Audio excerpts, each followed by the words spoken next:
مشربيا تبقى عيني بدمع مشتبيا قد لسعت حية الهوى كبدي فلا طبیب لها ولا گرامی، همان گونه که مشاهده می‌فرمایید ما در ورودی شهر رزن، مرکز شهرستان رزن هستیم که این شهر در 75 کیلومتر شمال شهر همدان قرار دارد و روستای وفس محل تولد عالم و فقیه و دانشمند بزرگوار آیت الله ملا علی معصومی در 10 کیلومتری شمال غربی این شهر واقع شده است. در طول تاریخ اسلام از این منطقه علما و فضلا و فقهای بزرگواری همچون ملا حسین شوندی و شهید بزرگوار آیت الله دکتر مفتح و بسیاری دیگر از علمای معاصر برخاستند و در گسترش و بنای فرهنگ اسلامی نقش بسیار ارزنده‌ای ایفا نمودند. بر آن هستیم که با همراهی شما بزرگواران به محل تولد آیت الله ملا علی معصومی آن عالم ربانی برویم و از نزدیک با فضای دوران تولد و رشد آن مرحوم آشنا گردیم.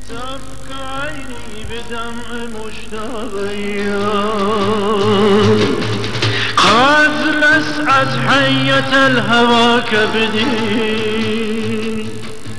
فلا طبيب لها ولا راقي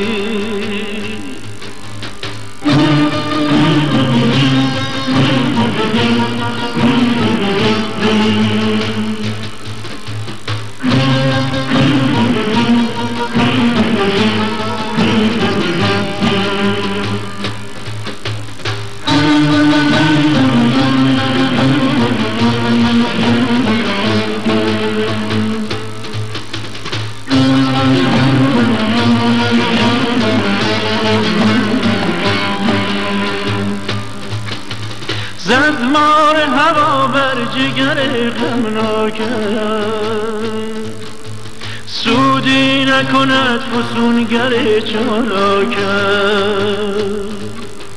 آن یار که عاشق جمالش شده هم نزد یزوقیه و تریاکم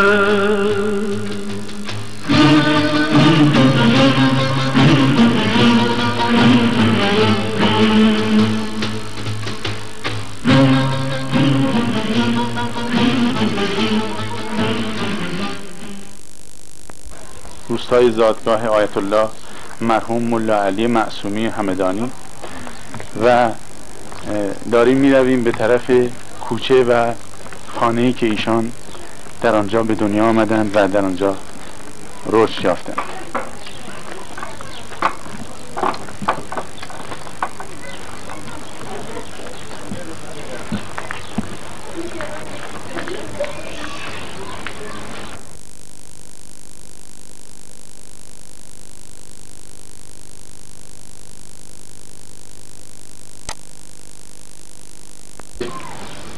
خانه قدیمی است، خانه‌ای که آن عالم بزرگوار در آنجا به دنیا آمد.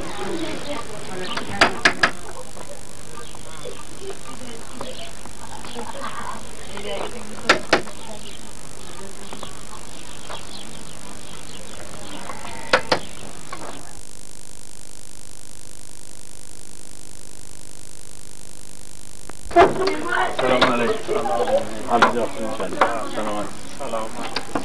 Bağışlayın. Bura ağanın olduğu yerdir. Olduğu yer. Biz istedik. Ben میتونم فارسی صحبت کنم؟ بله سر. بله. ما میخواستیم اون اتاقی که آقا در اونجا به دنیا آمدن لطفا اونجا رو به ما نشون بدید. بله. بفرمایید. بویید. Sonra bura açıktır.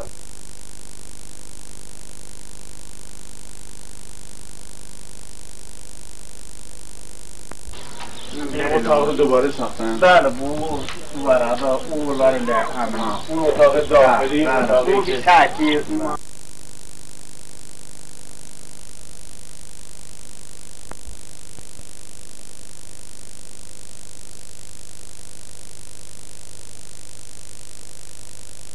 بعدن ساختن این اتاق رو؟ بله اونجا اصل اتاقی که بله اونجا دنیای یلغا آقا در اونجا بدون آمدن اونجا هست. لطف بفرمایید اونجا رو بله.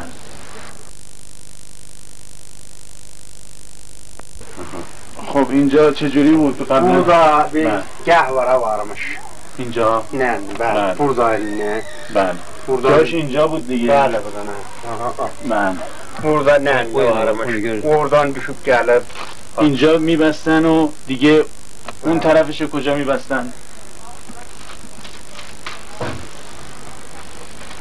بو تاخت چنی همیش بود. آها اینجا بود. بله این گاهواره رو به اینجا میبستن. بله که گاهواره آقا هم همینجا بوده. گاهواره بله من از قویب گدip در آیری را بله burada uşağımış şu tənirdə اینجا تنور بوده؟ بله bu tənirdə بودن.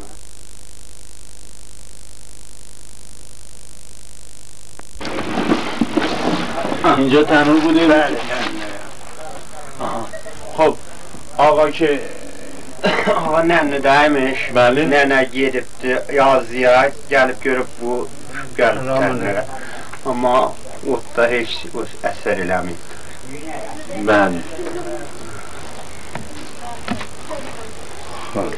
حالا اون جای دیگه جای کتابخونه بوده. بله من بستم اونجا را گرفتم که اونجا رو من گرفتم که این مالون چوب بود پشتوانا بله من ترسیدم یه موقع مثلا خب پوسیده میشم مثلا میفتم همینطور من اونجا را گرفتم. بله اینجا شما اینجا خریدید جای گاهواره بود؟ آره جای گاهواره بود. شما هم شنیدید که آقا گاهوارهش اینجا بوده؟ حالا من نشناختم که اما من چندی که من اینجا اومدم اینجا اینم معلوم بود که اینجا بود اصلا اینا بودن. بله یکی آره تناب به اینجا بسته بود بستن یکیشم که اونجا به اینجا هم که تنوره اینجا هم که تنور بوده. آره بله من وقتی اومدم اینجا من خریدم اینا من دیدم همینطور من سقفش اینجوری بود یا به صورت گنبد؟ هیچ همینطور بوده. بله بله الان چوبش اصلا چوبش معلوم نیست. این تاخچه هم همینجوری بود؟ آره همینجور بود. بله اینا هم همینجوری بود؟ نه اینا آره اما اینا رو من خودم دیدم. خودتون درست. اینجا چیه؟ اینجا رو به ما نشون بدید حاج آقا. بفرمایید شما. اینجا شما خریدید؟ من خریدم من همینطور من اینجا رو من دیدم. اینجا چی بوده؟ اینجا آشپزخانه بود دیگه همینطوری که میبینی همینطور بوده. بله این سقفش به نظر میرسه گنبد بوده. آره گنبد بوده من خودم میدونم من چیزا رو مثلا خاصمک نریده. اینجا چی بوده؟ اینجا همین دوباره این دوباره یه دفعه اینجا افتاده ها. بله شما دوباره درست کردید اینجا؟ دوباره من درست کردم. بله پس اینجا هم جایی که به اصطلاح در زمان کودکی آقا همین آقا بود. بله اونم که اینجا هم در اون زمان بوده. همه زمان اینجا هم لطفاً به ما نشون بدید. بفرمایید.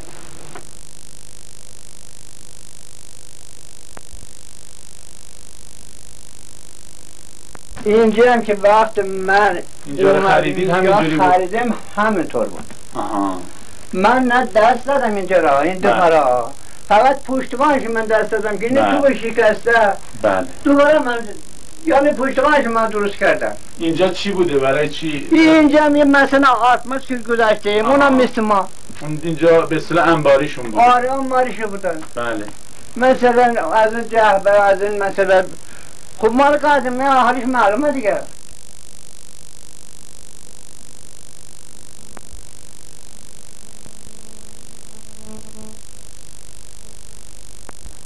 این پسر چیزی شده؟ من کارداشو بودم. پسر برادرش هست؟ آره پسر برادرش. کدوم اسم پدرتون چی بوده؟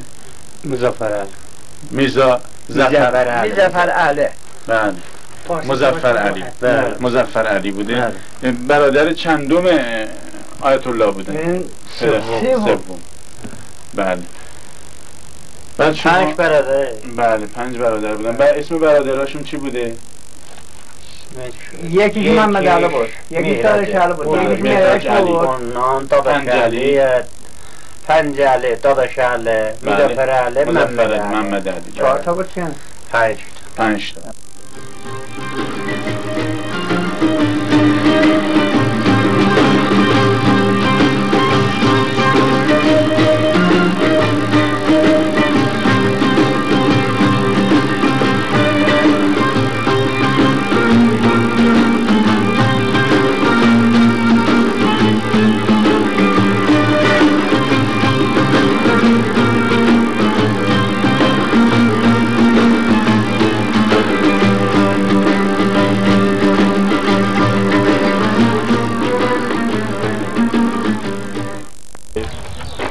اولین خانه یا مکتب خانه‌ای که عالم بزرگوار آیت الله ملا علی معصومی در آنجا در نزد میر سید علی وفسی اولین درس قرآنشان را از او گرفتند. همانطور که ملاحظه می‌فرمایید اینجا این مکان زمان یک مکانی پر از معنویات و پر از ایمان و معرفت الهی بوده است و عالم بزرگوار ما در سن گویا آنطور که اهالی میگویند در سن 6 سالگی در نزد میر سید علی وفسی که منزل او در اینجا بوده است درس قرآن و درس الفبای قرآنی را می آموزند که مشاهده می فرمایید ما در میان باغ‌های زیبا و شگفت‌انگیز وفس هستیم که زمانی اینجا آقای بزرگوار و آن آیت الله ملا علی معصومی در اینجا قدم زدند، در اینجا کار کردند، بکاشتند و نیز کتاب بر دست گرفته و قرآن بر دست گرفته و خواندند و آن بنایی را که در آنجا در میان درخت‌ها مشاهده می‌فرمایید آنجا مسجد وقت هست که ما همکنون از نزدیک این مسجد را خواهیم دید. مسجدی که زمانی در آنجا آقا در دوران جوانی نماز می‌گزاردند. سلام علیکم. سلام علیکم. حال جاخت شد انشالله. سلام علیکم. حال زاد انشالله. آجا آقا باوشان سینه کیا شد وارده؟ دورمید 75 80 آدیم راه 80 کی؟ بله آقا گرن نه آتمی شده اینه بابا بله آقا برا گرن خمینی آقا خمینی گرن آتمی شدن بله الان به سوالیت 80 یاشنده sizin ağa Mulla Ali yadınıza gelen? Ya dağlarında namaz kılmış ama Allah rahmet eylesin. Allah Teala rahmet eylesin. O bizim çırağımızdır ama. Burada namaz kılardı. Böyle bu kendinin çırağını vardı ya. İnşallah ahirette de gerek yetişen adımız var. İnşallah inşallah. Siz bize lütfen görsədin bu mescidi. Buyurun qabaqda bizi məscidə görsədin. Harda ağa durardı namaz kılardı bəs.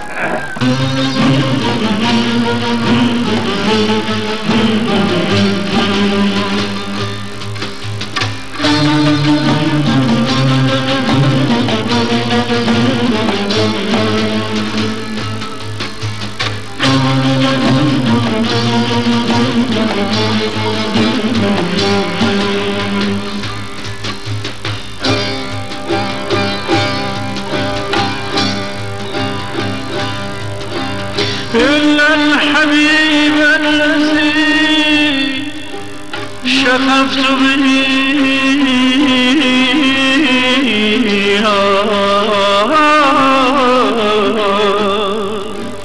فعنده رؤيتي وترياقي كل صبح وكل إشراقي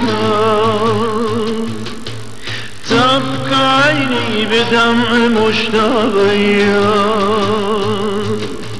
قد لسعت حية الهوى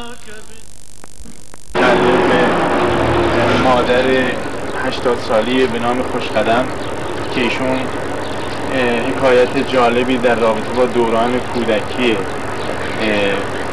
آقا ملا علی معصومی دارن که برویم و در ایشون رو بزنیم و مزاحمشون بشین دیگه. بله در رابطه با این حکایت از ایشون بپرسید.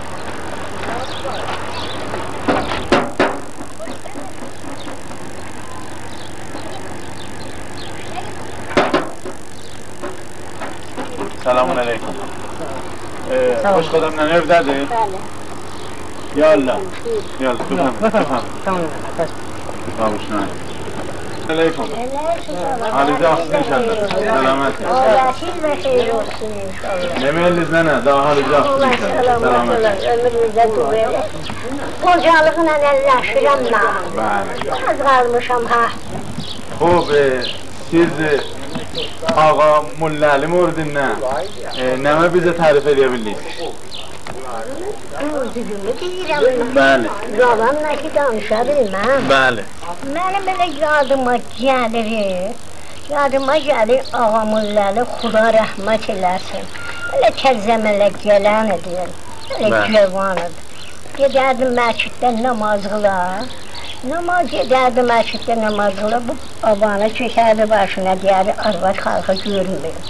Gəlirdi, mən onunla bu yana valla yalanını görmədim. Bəli, bunu... Nənə bağışlayın, Məzən namaz qılırmış. Nənəsinin adı Sultan Sahibdir deyəm. Namaz qılırmış, bəli. Namaz qılırmış, bu düşər təndirə. Bu namazı sünnərə bilməz. Bu namazdan sonra, namazı tükədəndən sonra baxar görər oğlan orada, təndirdə, ot içində gülür. Gecə rəstə gülüdür, Xuda rəhmət eləsin inşallah. Kəndin kirağıdır, tayfanın kirağıdır, bölüşatın kirağıdır, Xuda rəhmət eləsin. شما مستحضر هستید چند جا این روایت، این حکایت به شکل‌های مختلف بیان شده و من از معمرین دیگر در جاهای دیگر هم این حکایت رو به نوع دیگر شنیدم، اما آنچه که هست همه این حکایت ها حاکی از این هستند که افتادن آقا در دوران کودکی در درون تنور صحت داشته است. حالا هر کسی به نوعی اون رو تعریف میکنه و این خود این واقعیت رو نشون میده که از کودکی این آقا دارای خصوصیات ویژه‌ای بوده و خصوصیات به این مسئله پی بردیم که اسامی بسیاری از مردهای این روستا پسوند مبارک نام علی علیه السلام رو دارند.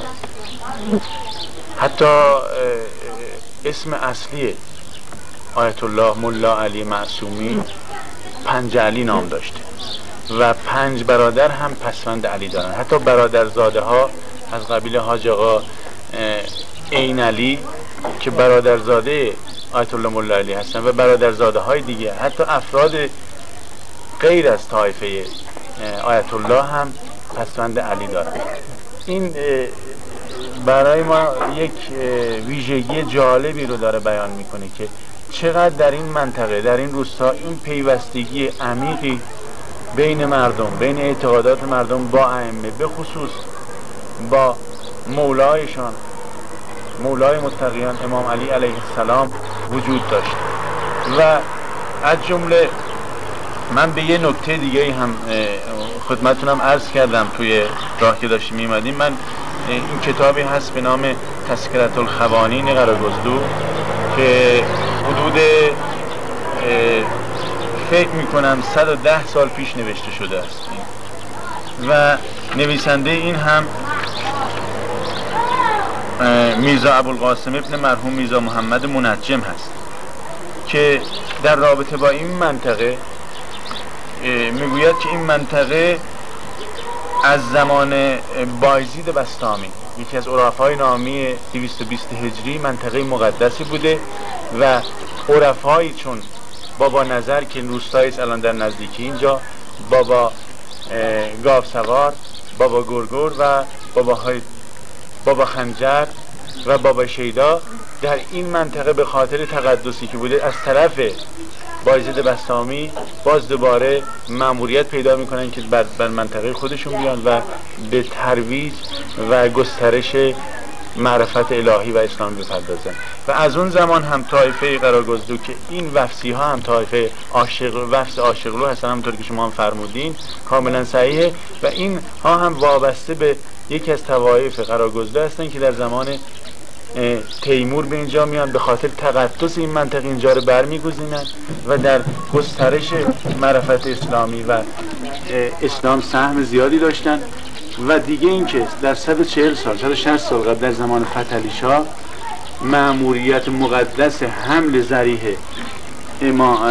مرقد مبارک امام حسین علیه السلام مأموریتش داده میشه به یکی از اهالی همین منطقه، محمد حسین قراگزدو، و برخی از اهالی اینجا هم بنا به اون پیوسته قلبی که با ائمه داشتن راه میفتن و میرن و برای همین بازم اینجا ثابت میکنه که مردم این منطقه از گذشته، یعنی از 1200 سال قبل، عشق و به اصطلاح پیوستگی بسیار عمیقی با ائمه داشتن و این تا کنون هم این ادامه داشته و میبینیم که در اسامی اینها هنوز هم این اون عشق و این علاقه در اسامی اینها، در رفتار اینها دیده میشه، حتی در میان مردم عادیشون. سروران گرامی، اکنون در شهر رزن هستیم، در منزل یکی از اقوام نزدیک مرحوم آیت الله ملعنی، حاج مراد حسنی، منزل حاج مراد حسنی هستند که داماد برادر آیت الله ملعنی معصومی می باشند. آقای قیبلی هستند، قیبلی معصومی برادرزاده آیت الله می باشند و آقای رجب علی هستند، ایشون هم برادرزاده دیگه آیت الله می باشند. آتای سیزی آیت الله مردن نمیدن شده bunu uşaqlığı nəziriymiş. Uşaqlığı nəziriymişdin, əmməm danışıb, buyurdu. Bəli. Bu qonaqdaydı. Bəli. Bu demişdi, gel bu qonaqdaymış, bu kəndiri də yandırmışdı. Bəli. Demişdi, gel yine inəmiz doğub, bunu ağızlandıraq, gedəsi demişdi. Demişdi, uşaq düşər kəndirə. Demişdi, getdiğinə gəlsin. Bu getmişdi, biz o inəyi ağızlandırmışlar, gəlmişdi, görmüşdü, uşaq düşüb kəndirə. Kəndirə, yanar kəndirə, körək yapılan, körək yapılan. Amma heç də olmayıb biləzinə, uşaq gülür kəndirdə, bələyini ucubir saralım.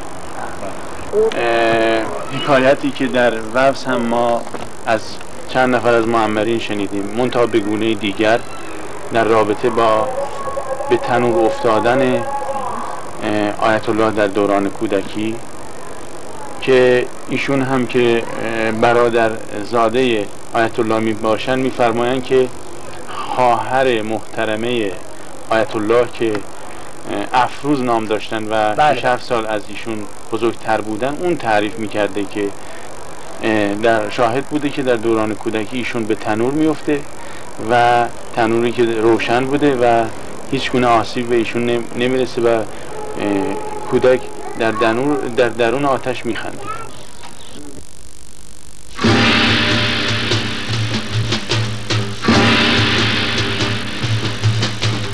كل صبح وكل إشراق أيام تبكى عيني بدمع مشتاق أيام قد لسعت حية الهوى كبدي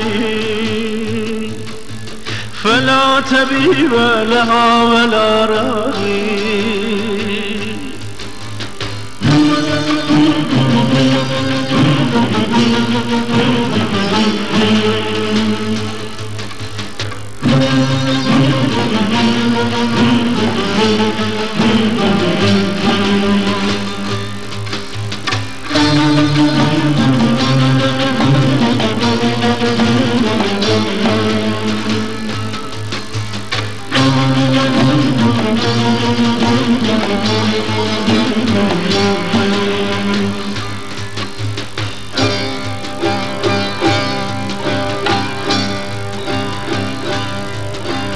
إلا الحبيب الذي شغفت به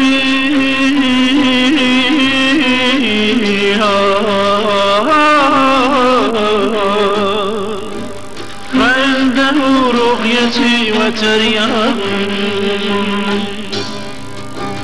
كل صبح وكل إشراق أيام تبكى عيني بدمع مشتاق أيام قد لسعت حية الهوى كبدي فلا طبيب لها ولا راقي